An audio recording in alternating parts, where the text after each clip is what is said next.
berdasarkan keterangan dari pihak keluarga famili yang di sana, jadi sebelum melakukan kegiatan berenang, ini Eril memastikan titik mana yang paling aman, begitu. Karena kalau Bapak Ibu semua melihat fotonya, itu kan tempting ya, membuat orang ingin terjun karena warnanya jernih, lebar, begitu.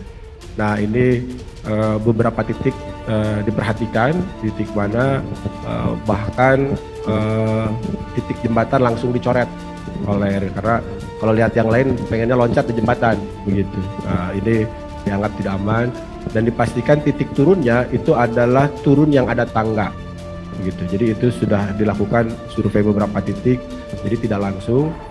Yang selanjutnya adalah juga memastikan tidak loncat, jadi turunnya perlahan begitu. Dan kalau dari sisi kesiapan, Eril ini adalah termasuk pemuda yang rajin olahraga. Beliau bisa berenang begitu ya. Kemudian beliau juga punya sertifikat diving. Beliau memastikan siapa yang layak turun dan tidak turun. Jadi Eril mengatur hanya yang boleh turun itu hanya maksimum 3 orang karena beliau melihat kesiapan begitu. Nah, kami yakin ini rasa tanggung jawab beliau sebagai insting ponakan kami yang teladan. Beliau kelihatannya mengambil posisi paling belakang karena ingin memastikan semua pada posisi yang safety begitu. Nah, ini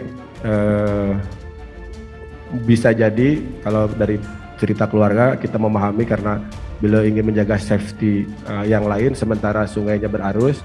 Kita pasti menjaga agar selalu ada teman kita selalu terlihat posisinya, sehingga pasti ada sedikit effort tambahan menjaga jarak dengan orang yang kita ingin pastikan safety, dengan kemudian kekuatan arus yang mendorong ke arah lain. Nah ini karena informasi keluarga, Eril memastikan yang lain bisa sampai ke daratan begitu. Nah kelihatannya setelah itu mungkin ada situasi arus yang tidak bisa dikendalikan. Jadi poinnya adalah secara fisik, mental siap, secara lokasi sudah dipastikan safety, tapi mungkin ada sesuatu hal yang di luar ukuran manusia. Berdasarkan informasi yang kami terima dari pihak keluarga, kebetulan di hari itu debit air relatif lebih tinggi dibanding hari-hari sekarang. Begitu. Itu yang mungkin ada situasi yang qadarullah begitu ya, di luar jangkauan ukuran manusia yang bisa diantisipasi. Pihak kepolisian menyampaikan bahwa mereka telah membentuk tim SAR yang langsung menyisir seluruh area potensial di sepanjang Sungai Are.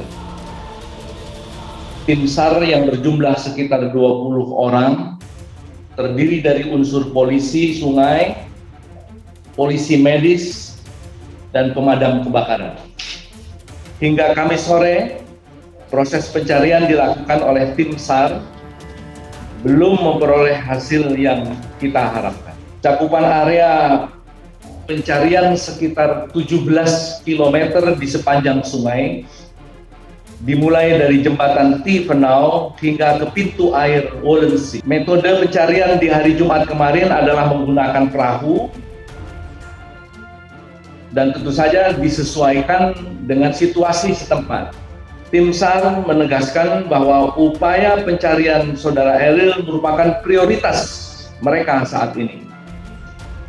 Mereka masih terus mengupayakan proses pencarian dengan menggunakan berbagai macam metode yang tersedia. Hari ini, Sabtu, 28 Mei 2022, tim SAR masih akan melanjutkan upaya pencarian Eril.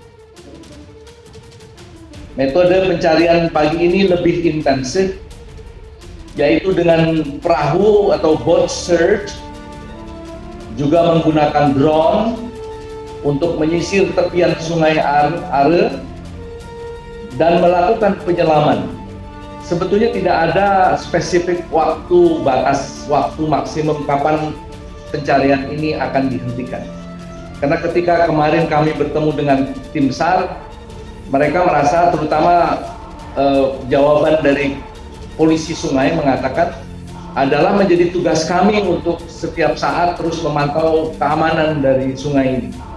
Jadi dia atau mereka tidak mengatakan bahwa dalam beberapa hari misalnya tidak ditemukan maka kemudian pencarian dihentikan. Tidak, pencarian akan terus berlangsung setiap hari karena memang itu menjadi tugas dari mereka sehari-hari, memantau situasi setiap titik, setiap pojok dari sepanjang sungai yang sangat dilindungi itu, kemudian tentu saja menjadi bagian yang tidak terpisah dari upaya pencarian. Jadi perlu kami sampaikan sebagai pamannya, sejauh yang kami ketahui memang rasa khawatir kami besar ini karena Ariel dalam pandangan kami adalah ponakan yang teladan untuk sepupu-sepupunya, penuh tanggung jawab, kemudian juga ramah begitu, dan dia juga aktif dalam kegiatan sosial, memiliki kepedulian, sehingga kami tentu perasaannya sekarang relatif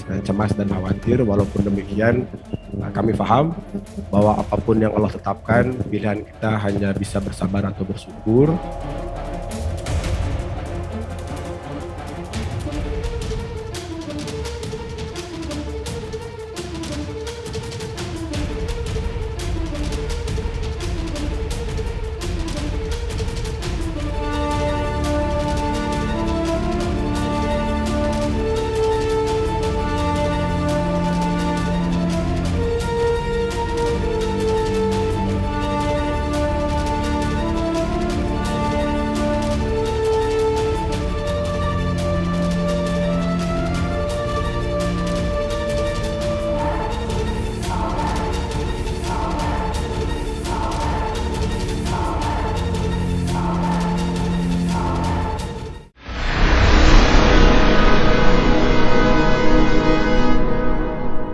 Jadi jangan lupa untuk subscribe Cumi Cumi.